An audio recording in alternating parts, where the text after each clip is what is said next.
ऐसे भी जीव हो गए पंडित जी, वो कहते हैं मैं कुछ हटके करना चाहता हूँ। अरे तू हटके तो कर, पर ऐसा मत हट जा कि तू पूरे पटरी से हट गया, पूरे लाइन से ही बाहर हो गया, पूरे संसार से ही बाहर हो गया। मत कर ऐसा। ये अलग सी पहचान बनानी है, मतलब क्या कराना है, किसकी पहचान करनी है और कैसी पहचान करनी है, वही हमें यहाँ बैठकर पहचानना है। ये आज तक जो अलग से पहचान करने का हमने सोचा था, वह माँ परिपूर्ण अपने शरीर की पहचान बनाने का प्रयास चल रहा था। ये पहचान मेरी नहीं है, किंचित भी ये मेरी पहचान नहीं है। मेरी पहचान तो ज्ञान दर्शन से है, मेरे आत्मा से है। ये शरीर से मेरी पहचान ही नहीं है। अलग से जो मेरा अस्तित्व है, उसकी वास्तविकता का बोध हमें करना है। पर ये वास्तविकता का बोध तभी होगा जब भिन्न द्रव्यों से मेरी आसक्ति हट जाएगी। भिन्न द्रव्यों से मेरी आसक्ति हट जाएगी। आसक्ति तभी हटेगी संतोष पंडित जी, जब हम उन सबको भिन्न मानेंगे। और भिन्न मान ही रहे हो तो हमारी आसक्ति भी छूटने वाली नहीं है। पहले भिन्न का बोध भी तो होना चाहिए। कमल को देखा, कमल को, पंकज को, जो कीचड़ में खिलता है, पानी में खिलता है, वही कीचड़ पर वही पानी, वही कीचड़, वही कमल है, पर किंचित भी वह कीचड़ से लिप्त नहीं होता। देखा, उसके पत्तों में तो एक बूंद पानी भी गिर जाता है तो पानी भी अलग से पहचान में आ जाता है कि अरे ये पानी उसके ऊपर अलग से रखा है। ऐसे ही प्रत्येक द्रव्य मेरे से किस प्रकार से भिन्न है, वही हमें समझना है। वही कमल अगर पानी में डूबा रहेगा तो सड़ जाता है, और वही कमल पानी के ऊपर रहता है तो खिला रहता है। हमारे साथ भी ऐसा ही हुआ। हम सबके साथ रहे और सब में अपना ममत्व और आसक्ति के कारण जो डूबे रहे, इसलिए आज तक सड़ते रहे। अब हमें थोड़ा सा ऊपर उठना है। ऊपर ऐसे उठ के बाद बैठ जाना। ऊपर जैसे कमल पानी से और कीचड़ से बाहर आकर खड़ा हो जाता है, वह अपनी सुंदरता को संसार के लिए दिखाने के लिए सुगंध सब कुछ तत्पर हो जाता है। हमें भी ऐसी ही अपनी उस पानी, कीचड़ और संसारी जीवों से अलग पहचान करनी। अन्नम अन्नम सोहदी, जो ये अन्न है वह मेरे से जितने जितने ये संसारी जीव अन्य हैं, वे परिपूर्ण रूप से अन्य ही हैं। किंचित भी उनके और हम में एकत्व नहीं है। अगर एकत्व भी मान रहे हैं तो वो भी परिपूर्ण रूप से मात्र व्यवहार पक्ष से। बहुत अच्छे से समझना, एक एक शब्द रहस्य पूर्वक कुंद कुंद स्वामी कह रहे अन्नो अन्नम। जो ये अन्य संसारी जीव है, ये मेरे से परिपूर्ण अन्य ही है, और अन्य जीवों के लिए भी मैं अन्य हूँ। दो बातें समझना चंद्रे जी, ये सभी मेरे लिए अन्य हैं और मैं भी इनके लिए अन्य हूँ। ये भ्रम मत पाल लेना कि ये मेरे से अन्य है पर मैं उनका हूँ। ऐसा भी हो सकता है ये मेरे नहीं है, मेरे काम में तो नहीं आए, पर मैं तो काम में आ जाऊं, मैं तो उनका हो सकता हूं। नहीं, जैसे मैं उनका नहीं हूं वैसे वे भी मेरे नहीं हैं। ये अलग से दोनों की अपनी अपनी पहचान करनी थी। पर अलग से पहचान करनी थी मतलब सुंदर वस्त्र पहनकर माँ कुछ चेहरे पर नाखून पर लीपा पोती करके आके मैं हटके हूँ, ये दिखाना था? नहीं। अलग से पहचान करने का मतलब ये नहीं था कि बहुत सुंदर वस्त्र पहन के मैं इतरा के चलने लग जाऊं कि मैं कुछ हो राजीव, ये नहीं था कहना। मात्र अलग पहचान मुझे अपने लिए करनी थी, दुनिया को नहीं दिखाना था। आज तक हम यही करते रहे कि हमने जब जब अलग पहचान बनाने का प्रयास किया, दुनिया को दिखाने का प्रयास किया कि मैं कैसा अलग हूँ। भिन्न पहचान, भिन्न आइडेंटिटी बनाना मतलब अपनी आउटलुक बदलना या बहिरंगता बदलना नहीं थी। मुझे अपने आप को अंदर से बदलना था। अंदर कि दृष्टि को बदलना था कि मैं इनसे कैसा भिन्न हूँ। आपको भिन्न बनना नहीं था, भिन्न समझना था। आज तक हम कुछ भिन्न करने का, भिन्न दिखाने का, भिन्न दूसरों को समझाने का प्रयास करते रहे, इसलिए काम बिगड़ता रहा। भिन्न बताना नहीं है, न भिन्न बनाना है अपने आप को। आप तो त्रैकालिक भिन्न हो, उसकी पहचान करनी है। मां समझ में आ रहा है अंतर? आउटलुक बदलना मतलब अन्यत्व, भिन्नत्व नहीं है। ये तो आउटलुक भी मेरा स्वरूप नहीं है। हम किसे बदल रहे हैं, कौन से भेष, कौन सी लीपापोती और सबसे हट के कपड़े, क्या सबसे कुछ भी कर लेना, ये तेरी पहचान नहीं है, किंचित नहीं है। वकील साहब, क्या आपकी पहचान वकील साहब है? चंद्रेश जी, आप कवि हो, क्या ये आपकी पहचान है? सुरेश पंडित जी, पंडित नाम के आगे लिखा है, तो क्या ये आपकी पहचान है? नहीं है। इस पर्याय की हो सकती है, ये पर्याय की पहचान हो सकती है, पर आपकी ये पहचान है ही नहीं। फिर पहचान करनी किसकी थी?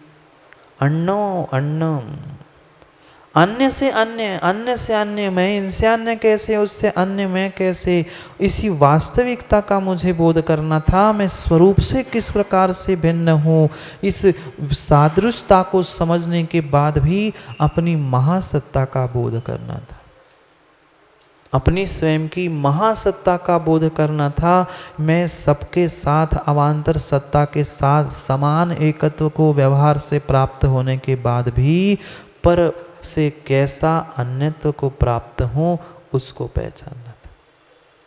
चाहे स्वामी हो, पति हो, पत्नी हो, चाहे ये तुम्हारे साथ 24 घंटे रहने वाला कर्म, नौ कर्म तो फिर भी कुछ समय अपनी साथ छोड़ता है।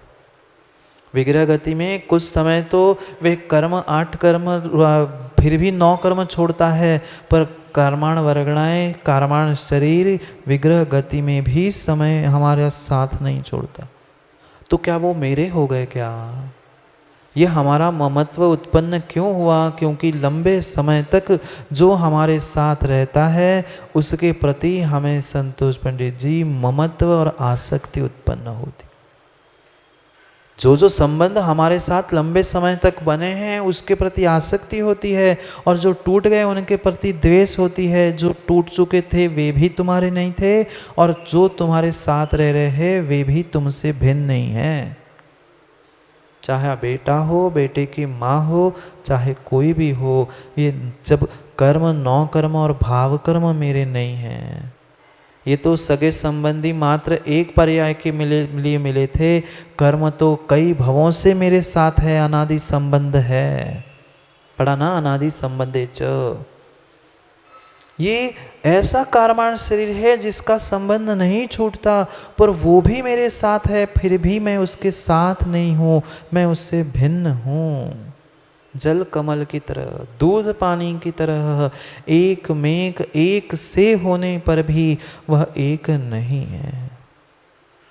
कितना कितना मैं पर भावों को अपना, पर वस्तुओं को अपना मान चुका हूँ। अन्यत्व में कुंद कुंद स्वामी हमें इन पर भावों से ही ऊपर उठा रहे हैं, इन प्रभावों से ऊपर उठा रहे हैं कि सोचो कि मैं आज तक क्या सोचता रहा और अब मुझे क्या सोचना है। यही सोचता रहा, सुबह हो गई, खिलाऊं, खाता हूँ, पीता हूँ। क्यों? पूछा कि भाई कल क्यों नहीं आए थे राजीव भाई? महाराज जी कमा रहा था। किसी से पूछा आज देर क्यों हो गई? वो भोजन कर रहे थे चंद्रेश जी, इसलिए लेट हो गए।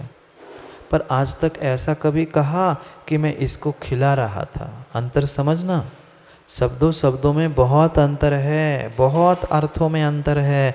मैं खा रहा था और खिला रहा था। आज तक हमने यही सोचा, मैं कमा रहा था, मैं खा रहा था, मुझे बुखार चढ़ा था, मुझे तकलीफ थी, मैंने अपना दर्द ठीक किया। ये तेरा स्वरूप नहीं था। कभी प्रभावों से ऊपर उठकर चिंतन करो ना, मैं शरीर को खिला रहा था, ये जो मेरा पड़ोसी था ना उसको बुखार आया था, मेरे पड़ोसी के पैर में लगी थी, ऐसा कभी कहा? नहीं कहा। यही अन्यत्र भावना में मुझे समझना है। खाता हूं नहीं, खिलाता हूं। नौकर हो, नौकर बन के बैठे हैं हम, उसका हमें अभी तक एहसास नहीं हुआ कि भाई ये शरीर तुझसे बहुत भिन्न है, बहुत भिन्न है, और तू उससे कितना भिन्न है। पर बचपन से सबको माताएं यही सिखाती है।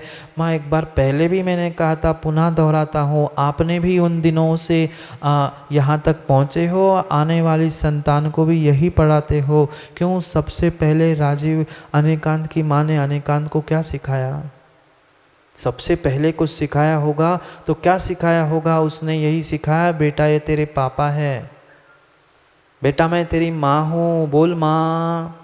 ये नाना है, ये दादी है, ये दादा है, ये तेरा घर है, ये तेरे परिवारजन है, ये तेरा एड्रेस है। क्या पढ़ाया? यही तो पढ़ाया बचपन में। और वो जैसे ही ये बातें बोलने लगता है, लोगों को वाह वाह कितनी अच्छी बात है, कितना समझदार, कितना होशियार बेटा है कि पहचानता है ये मेरा पिता है, ये मेरी माँ है। क्या पहचान बनाई आपने?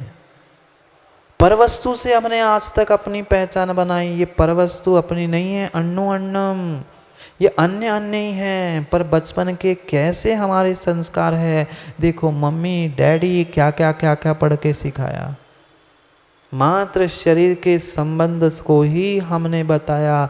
ठीक है, व्यवहारिकता थी, लोक व्यवहार भी समझाना जरूरी था, पर 10 वर्ष अगर आपने लोक व्यवहार सिखाया था तो माँ एक बार वास्तविकता का बोध कराया क्या? कि आप मुझसे भिन्न हो, मैं आपसे भिन्न हूँ, आप जीव द्रव्य हो, ऐसा कभी भी नहीं कहा, नहीं कहा, समझाए नहीं। जब हम ही नहीं समझे हैं महाराज, उनको कहाँ से समझाए? बहुत बड़ी बात है, बहुत बड़ी आपत्ति है संतोष पंडित जी। हम ही नहीं समझे हैं तो सामने वाले को क्या समझाए? उसे समझाने के लिए हमें भी तो कुछ समझना होगा, पर हमें ही नहीं समझ में आ रहा है कि मैं उससे भिन्न हूँ, वो मुझसे भिन्न है, मैं भी इस राग में चिपका हूँ और उसे और राग में लेके डूब रहे। पहचान करो, अन्नो अन्नम, अन्न अन्य ही है। सो यदि शोक करता है, अन्य अन्य के लिए शोक करता है। कौन? ये मेरा था, ये मर गया, वो जिंदा हो गया, ये ऐसा हो गया। मदोति मम नाहगोति मन्नंतो, मैं उसका स्वामी था, वो मेरी पत्नी थी, आदि आदि जो भी मैं कर कर ये राग करके शोभ में डूब रहा हूँ, मदोति ये मर गया, वो मर गया। मैं उसका था, वो बेटा मेरा था, वो माँ मेरी थी, वो पत्नी मेरी थी। ये सब कुछ जो मैंने अपना अन्य अन्य को अनन्य बनाने का प्रयास किया था, वही मुझे शोक कराता है। मैं शोक में नहीं हूँ, मैं दुख में नहीं हूँ। मेरे इस शोक और दुख का कारण कोई है तो ये अन्य अन्य जितनी भी मेरी आत्मा से वस्तुएं हैं, उनके में जो उसमें जो मेरी आसक्ति है, जरा ममत्व है, वो ही मुझे दुख और शोक दे रहा है। हमें कुछ करना नहीं है, किसी को अलग करके देखना मत, नहीं तो पहुंच जाएंगे। चंद्रेश जी महाराज ने कहा है शरीर अलग है, आत्मा अलग है। वो बैठ जाएंगे तपस्या करने में, अब शरीर आत्मा को अलग करके देखूंगा। भाई ऐसे हाथों से शरीर से फिजिकली अलग करना नहीं है, अलग देखना है, अंतर समझना। नहीं तो घर में जाकर लड़ने लग जाओ, मैं अन्य हूँ, मुझे तुमसे कोई मतलब नहीं, चले जाओ तुम, मैं अकेला रहूँगा। ऐसी अव्यवहारिकता मत कर लेना। रहना तो कीचड़ में ही कमल को होता है, जमीन पर लगा के दिखाना कमल नहीं उग सकता। कमल अपनी सुंदरता को, अपनी अस्तित्व को कीचड़ में ही रह के जैसा अपने आप को सुरक्षित करता है, ऐसे ही हमें रहना तो इन सभी के साथ में है। सब बोल दूं क्या? कीचड़ में ही है, सब कीचड़ में ही हमें रहना है। संसारी जीवों के कीचड़ में ही, राग द्वेष की कीचड़ में रहना है, पर फिर भी उससे उठकर अपने कमल जैसे अस्तित्व को पहचानना है। ये है अन्यत्व भावना। अलग देखना है, अलग करना किसी को नहीं है। पानी से अलग भी नहीं है कमल, कीचड़ से अलग भी नहीं है, पर फिर भी कीचड़ मतलब कमल नहीं है, कमल मतलब पानी नहीं है। है क्या? नहीं है। ये तो बाहर की वस्तु है, सो बहुत आसानी से समझ में आती है, पर ये दिखती नहीं है ना, क्या करे। समझ में नहीं आता, समझ में नहीं आता। कितना कितना जीवों का दिखावा चल रहा है, मात्र और मात्र मैं कुछ हूँ और सबसे हट के कुछ करता हूँ, ये दिखाने का प्रयास चल रहा है। नहीं करते प्रयास ना, नहीं करते ना। माँ मंदिर में आकर भी अधिकांश जीवों की यही परिणति होती है कि मेरे वस्त्र हर कोई देखे, हर कोई मुझे कहे बहुत अच्छा लग रहा है, बहुत अच्छे कपड़े हैं, कोई तो कोई प्रशंसा करे। ये मेरी अहंकार की परिणति है। जिसका जितना बड़ा अहंकार है वो उतना ही बड़ा हट के दिखना चाहता है। जो हट के दिखाना चाहता है, देखना चाहता है, वह परिपूर्ण रूप से मात्र और मात्र अपने अहंकार की पुष्टि कर रहा है, अन्य कुछ नहीं। थोड़ा सा विचार करो ना वास्तविकता का, कि कौन मर गया कौन किसका। ये भी हमें सोचना नहीं चाहिए कि ये शरीर बूढ़ा हो रहा है, कि मैं बूढ़ा हो रहा हूँ। क्या सोचते हैं, क्या सोचते हैं पंडित जी, मैं बूढ़ा हो गया हूँ अब। आप बूढ़े नहीं हुए हो, कदापि भी आप बूढ़े नहीं होते। बूढ़ा अगर कोई होता है तो ये तन होता है, ये शरीर होता है, ये मेरा पड़ोसी होता है, मैं नहीं होता। ये बाद में समझ में आएगा। ये तो फिर भी शरीर कर्म नौ कर्म फिर भी एक साथ चिपके हैं। कम से कम ये दूर दूर बैठे हुए उनसे तो और दूरियां बनाओ, शरीर से नहीं, मात्र बातों से नहीं, अपने मन से, अपने परिणामों से, कि हाँ वास्तव में मेरी पहचान अलग है, इनकी पहचान अलग है। कोई मरता है उसका तो शोक हर व्यक्ति करता है, हर व्यक्ति करता है। जिसके घर में कोई की मृत्यु हो जाती है, हर उसके घर में शोक दिखता है। पर स्वयं की आत्मा के लिए कभी शोक किया? कभी अपनी आत्मा के लिए हमने शोक किया कि मैं भी इनके कारण से संसार सागर में डूब रहा हूँ, मर रहा हूँ, जन्म कर रहा हूँ? उसका शोक किसी को भी नहीं है। अपाणम नहुः सोयदी, बहुत अच्छी बात कह रहे हैं। अपाणम नहुः सोयदी, आत्मा के लिए क्यों शोक नहीं करता? तू तो आत्मा था ना, तू तो जीव द्रव्य था। उस जीव द्रव्य को कितना कितना कितना कष्ट इस अन्य के निमित्त से मिला है। ये आत्मा तेरी अनन्य थी, अभिन्न थी, उसको तो तूने भिन्न करके मान लिया, और जो वास्तव में अन्य थे, भिन्न थे, उनको हमने अपना मान के रखा है। उस अन्य के पीछे ही हम अनन्य को भूल रहे हैं।